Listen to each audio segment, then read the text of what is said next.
Así se ha puesto el camino, un arroyito.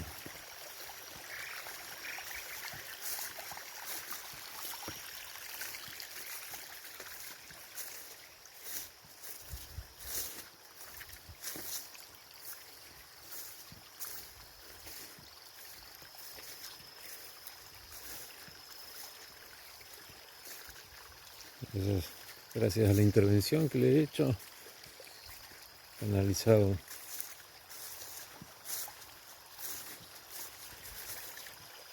Si no, para saber cómo estaría hoy.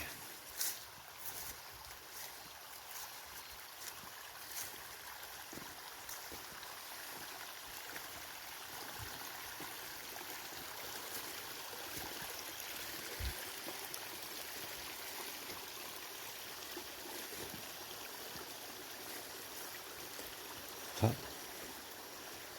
ahí está. Antes venía por el medio.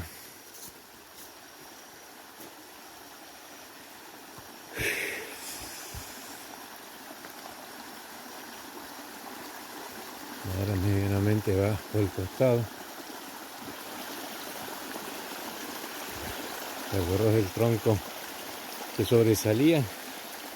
Que es el que está ahora al lado del fogón. Ja.